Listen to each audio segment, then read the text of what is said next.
Sir, ఆక్రమిత కాశ్మీర్లో పీఓకేలో నిజానికి ఇంతకు ముందు కూడా ఈ స్థాయి వ్యతిరేకత పాక్ మీద ఉందా కాశ్మీరీలకి, లేకపోతే ఇప్పుడు ఎక్కువగా కనిపిస్తోందా మనకి? పోయిన సంవత్సరం ఇదే టైంలో ఐ థింక్ సెప్టెంబర్లో 9 మంది చనిపోయారు పోలీస్ ఫైరింగ్లో, ఇదే గొడవల్లో.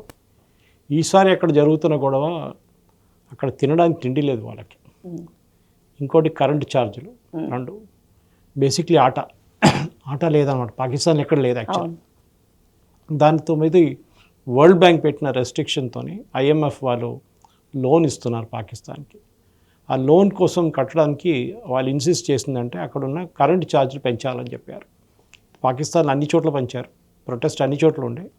కానీ మనం చెప్తున్న పాకిస్తాన్ ఆక్యుపైడ్ కాశ్మీర్, వాళ్ళు చెప్తున్న ఆజాద్ కాశ్మీర్లో ఈ గొడవ మొదలైంది.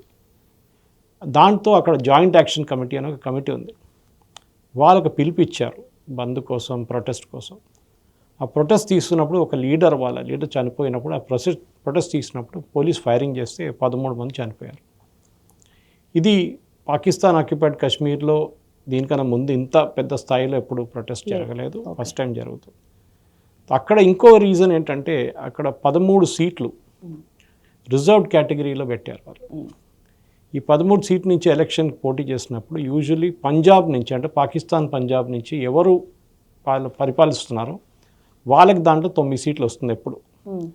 మిగతా 2-3 సీట్లు మన పాకిస్తాన్ పీపుల్ పార్టీ గుంజి తీసుకెళ్ళిపోతారు. సో లోకల్స్కి ఏం లేదనమాట. ఈ సీట్స్ అన్ని రెఫ్యూజీస్కి ఇస్తున్నారు. రెఫ్యూజీస్ అంటే మన వైపు నుంచి, మన కాశ్మీర్ నుంచి అక్కడ ఎవరు వెళ్ళరు, కానీ ఇండియన్ కాశ్మీర్ నుంచి పాకిస్తాన్ కాశ్మీర్కి ఎవరైనా వెళ్ళాలంటే వాళ్ళ కోసం ఉన్న రిజర్వ్డ్ సీట్లు అది. ఆక్రమిత కాశ్మీర్ అనొచ్చా? అంతే, మనం పాకిస్తాన్ ఆక్యుపైడ్ కాశ్మీర్ అంటాం. మన వైపు నుంచి, మన కాశ్మీర్ నుంచి అక్కడికి ఎవరు వెళ్ళరు. అంటే అక్కడ పరిస్థితి చాలా దారుణం. మన దగ్గర రేషన్ ఉంటుంది, అన్నీ ఉంటుంది, ప్రాబ్లం ఉండదు. వాళ్ళ దగ్గర అది లేదు. కానీ అప్పుడు కూడా రిజర్వ్ కేటగిరీ, మనం కూడా అదే చేస్తాం. పాకిస్తాన్ ఆక్యుపైడ్ కాశ్మీర్లో మనం పాకిస్తాన్ అసెంబ్లీ, అంటే మన జమ్మూ కాశ్మీర్ అసెంబ్లీలో 21 సీట్లు అక్కడ పెట్టాం మనం. ఎలక్షన్స్ ఏం జరగదు, ఎందుకంటే వాళ్ళ వైపు ఉంది అది. కానీ అంటే మనదా అని చెప్పి అయితే వాళ్ళు కూడా అదే చేస్తారన్నమాట. రెఫ్యూజీస్, వచ్చిన రెఫ్యూజీస్కి ఇవ్వాల్సిన సీటు. అక్కడ ఈ గొడవ నడుస్తుంది ఎన్ని రోజుల నుంచి. ఈ రిజర్వ్డ్ కేటగిరీలో మిస్యూజ్ చేస్తున్నారు. అక్కడ ఓటర్ లిస్టులో అవకతవకలు ఉంది. ఎలక్షన్ నడిపిస్తున్న దాంట్లో కూడా మొత్తం ఫ్రాడ్ ఉందని చెప్పి చాలా రోజుల నుంచి గొడవ నడుస్తుంది. ఈ ఇష్యూస్ అన్నీ కలిసి ఒకటేసారి వచ్చినప్పుడు ఈసారి ఇంత పెద్ద గొడవ జరిగింది. దాంట్లో చాలా మటుకు బయట ఉన్న, అంటే పాకిస్తాన్ బయట ఉన్న గ్రూప్స్, కాశ్మీరీ గ్రూప్స్ ఏమంటున్నారంటే ఇది పాకిస్తాన్లో ఉన్న, అంటే కాశ్మీర్ వ్యతిరేకంగా నడుస్తున్న ఒక కుట్ర పాకిస్తాన్ గవర్నమెంట్ అని చెప్తున్నారు అనమాట. దీనికి చాలా మటుకు బ్యాక్గ్రౌండ్ ఉంది. పాకిస్తాన్లో మనకు తెలిసిందే, ఈ ముజఫరాబాద్ వైపు కానీ మిగతా చోట్ల కానీ ప్రొటెస్ట్, డెమాన్స్ట్రేషన్ ఎప్పుడు నడుస్తూనే ఉంటుంది. పాకిస్తాన్లో చాలా మటుకు వాళ్ళ దగ్గర ఉన్న ఎకనామిక్ పరిస్థితి చాలా దారుణం ఉంది. ఇప్పుడు ఇన్ఫ్లేషన్ చాలా ఎక్కువ ఉంది, వాళ్ళ కరెన్సీ వాల్యుయేషన్ లేదు. ఇప్పుడు ఫ్యూయల్ క్రైసిస్ వచ్చింది. ఇదన్నీ కలిసి ఒకటేసారి వచ్చినప్పుడు ఇంత పెద్ద గొడవ జరిగింది అన్నమాట. కానీ మనం చూడాల్సింది ఏంటంటే ఒక పొలిటికల్ స్టెబిలిటీ, అది చాలా ఇంపార్టెంట్. మన వైపు జమ్మూ కాశ్మీర్లో ఎలక్షన్ నడుస్తుంది. ఇప్పుడు అక్కడ ఒక ఆపోజిషన్ పార్టీ వైపు నుంచి ఉన్న ఒక ఆయన ఒమర్ అబ్దుల్లా ముఖ్యమంత్రి అయ్యాడు. అంటే బీజేపీ ఎన్డీఏ కాకుండా non NDA party. So problem ఏం లేదు, అక్కడ ఎలక్షన్ నడుస్తుంది, డెవలప్మెంట్ నడుస్తుంది. బారాముల్లా దాకా ట్రైన్ స్టార్ట్ చేశారు. పాకిస్తాన్లో మనం చూస్తున్న చాలా మటుకు డెవలప్మెంట్ జరుగుతుంది. మన పాకిస్తాన్ వైపు కాదు, ఇటువైపు మన దగ్గర ఇండియన్ కాశ్మీర్లో మన వైపు ఉన్న వాళ్ళు చెప్తారు ఇండియన్ ఆక్యుపైడ్ కాశ్మీర్ అని, కానీ మన కాశ్మీర్ అది, మనకు జమ్మూ అండ్ కాశ్మీర్.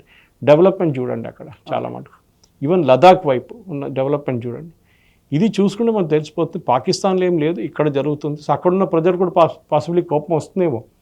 వాళ్ళు బారాముల్లా దాకా ట్రైన్ చూస్తున్నారు, వందే భారత్ చూస్తున్నారు, చూసి వాళ్ళు చాలా ఇంప్రెస్ అయిపోతున్నారు. మన వైపు ఏంటి మనం ఇంకా ఒక 18th సెంచరీలో ఉన్నామని చెప్పి పాకిస్తాన్ ఆక్యుపైడ్ కాశ్మీర్లో ఉన్న ప్రజలు కోపపడుతున్నారు అనమాట. సార్, వాళ్ళకి నిజానికి పాకిస్తాన్ ఎక్కడ ఫెయిల్ అవుతుంది? ఈ కాశ్మీరీల కోపము ఈ స్థాయిలో ఇంతకు ముందు లేదు అనుకుంటున్నప్పుడు పాకిస్తాన్ ఎక్కడ ఫెయిల్ అవుతుంది? మీరు ఇందాక పొలిటికల్ స్టెబిలిటీ అని అన్నారు, అది ఎందుకు కోల్పోతుంది ప్రజల్లో, ఈ కాశ్మీరీలో ముఖ్యంగా? ఎందుకంటే వాళ్ళ కాశ్మీరీని వాళ్ళు సెకండ్ రేట్ సిటిజన్స్గా వాళ్ళు ట్రీట్ చేస్తారన్నమాట.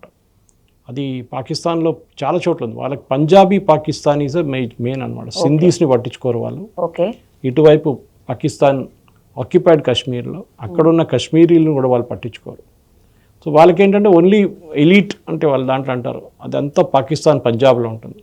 అక్కడి నుంచి ఉన్న వాళ్ళే ఎలక్షన్ గెలుస్తారు. Imran Khan is an exception ఒక పఠాన్గా, కానీ మిగతా వాళ్ళందరూ ఆ ఏరియా నుంచి ఉంటారు, షరీఫ్లు వీళ్ళందరూ అక్కడి నుంచి ఉంటారు. సో అది న్యాచురల్లీ అక్కడున్న ప్రజలకు నచ్చట్లేదు.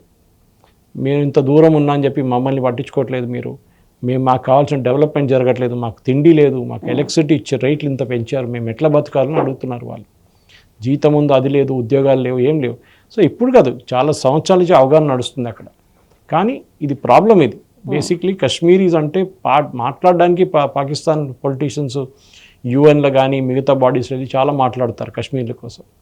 మేము అటువైపు వచ్చి అక్కడ కశ్మీర్గా ఫ్రీడమ్ ఇప్పిస్తా అంటే, మీ వైపు చూసుకోండి, మీ సంగతి ఏంటో చూడండి ముందు, ఇంత దారుణం ఉంది మీ పరిస్థితి. మా కశ్మీర్ వైపుల్లో మేము చూసుకుంటున్నాం, బాగానే చూసుకుంటున్నాం, రోడ్లు కడుతున్నాం, టనల్స్ కడుతున్నాం, అన్నీ చేస్తున్నాం మేము. అది కాకుండా మా దగ్గర ఇప్పుడు కూడా 80 కోట్ల మందికి దేశంలో ఫ్రీగా రేషన్ ఇస్తున్నారు, మీరేం చేస్తున్నారు? ఇది మనం అడగాల్సిన ప్రశ్న అనమాట. సో పాకిస్తాన్ ఆక్యుపైడ్ కాశ్మీర్ అనేది ఒక ఫెయిలియర్గా ఉండిపోతుంది. అది మనోళ్ళు ఎప్పుడు అంటుంటారు మనం వెళ్ళి అది కూడా పట్టుకోవాలి, అక్కడ తీసుకోవాలి. అక్కర్లేదు, అవసరం లేదు, అవసరం లేదు.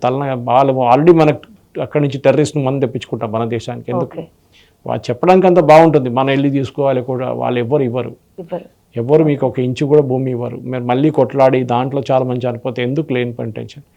వాళ్ళు కొట్టుకొని చేస్తారు. ఏదో ఒక రోజు వస్తే మంచిది. ఎఫెక్ట్ ఉండదంటారా సార్? ఇప్పుడు పీఓకేలో కానీ పాకిస్తాన్లో కానీ ఈ ప్రస్తుత గొడవలు ముఖ్యంగా ఆర్థికంగా చాలా మార్పులు జరుగుతున్నాయి, అక్కడ రాజకీయంగా చాలా మార్పులు ఇప్పుడు ఎక్కువ అవుతున్నాయి. మరి ఇట్లాంటి పరిస్థితుల్లో మన మీద ఏం ప్రభావం ఉండే అవకాశం ఉండదు? మన మీద ప్రభావం ఏమి ఉండదు. మనం బేసిక్లీ మన బార్డర్ వైపు ప్రభావం ఉంటుంది, అది మనం చూసుకోవాలి. కానీ అక్కడి నుంచి అందరు పారిపోయి మన వైపు వస్తున్నారంటే అది జరగదు. ఓకే, పాకిస్తాన్ ఉన్న వాళ్ళు అక్కడే ఉంటారు, మన వైపు అక్కడే ఉంటారు. ఓకే, ఈ చైనా పాక్ ఎకనామిక్ కారిడార్ వల్ల కూడా అంటే చైనా పాకిస్తాన్ ఎకనామిక్ కారిడార్ అంటే చైనా ప్రతి దేశంలో పెట్టుబడి పెడుతున్నారు. It is not just in Pakistan. వాళ్ళు ఎక్కడ వెళ్ళినా కానీ, ఆఫ్రికాలో వెళ్ళినా కానీ, మయన్మార్లో వెళ్ళినా కానీ, ఏ చోటకి వెళ్తే వాళ్ళు ముందు చేస్తున్నారంటే వాళ్ళు లోన్లు ఇస్తారు, అప్పులు ఇస్తారు. ఈ రోడ్లు కట్టడానికి వాళ్ళే కడతారు, కానీ అప్పు ఇచ్చి ఆ గవర్నమెంట్ దగ్గర నుంచి డబ్బులు తీసుకొని మళ్ళీ కడతారు వీళ్ళు. లాస్ట్ వాళ్ళు అప్పు కట్టలేకపోతారు, అప్పుడు వీళ్ళు టేక్ ఓవర్ చేసుకుంటారు ప్రాజెక్ట్. శ్రీలంకలో జరిగింది, మయన్మార్లో జరిగింది, ఆఫ్రికాలో చాలా దేశాల్లో జరిగింది. సో అది వాళ్ళ స్ట్రాటజీ అన్నమాట. ఇక్కడ చైనా లాభపడుతుందా మరి? చైనాకి ఇప్పుడు ప్రాబ్లం ఏంటంటే అక్కడ యుఎస్ వచ్చి కూర్చున్నారు అక్కడ.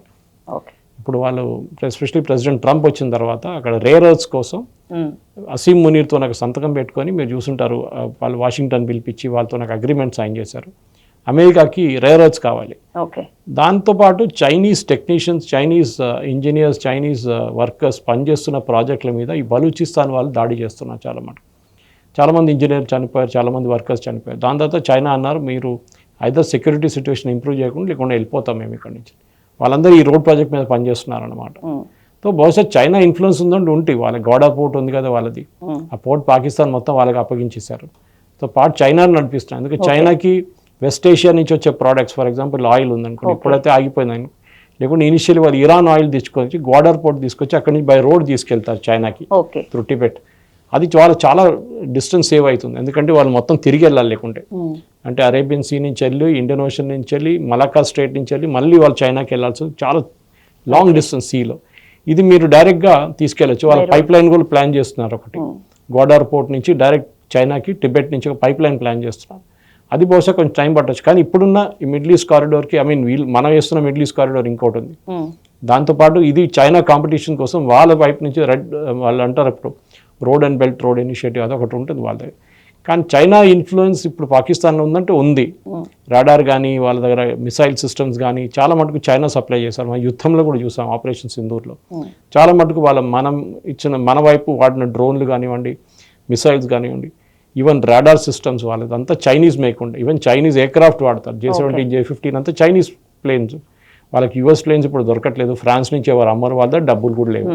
సో చైనా ఇదే చేస్తారు, వాళ్ళు ఇస్తున్న పోతారు, దానికి అప్పు తీసుకుంటారు. మీరు అప్పు లేకపోతే వాళ్ళు ల్యాండ్ గుంచుకుంటారు.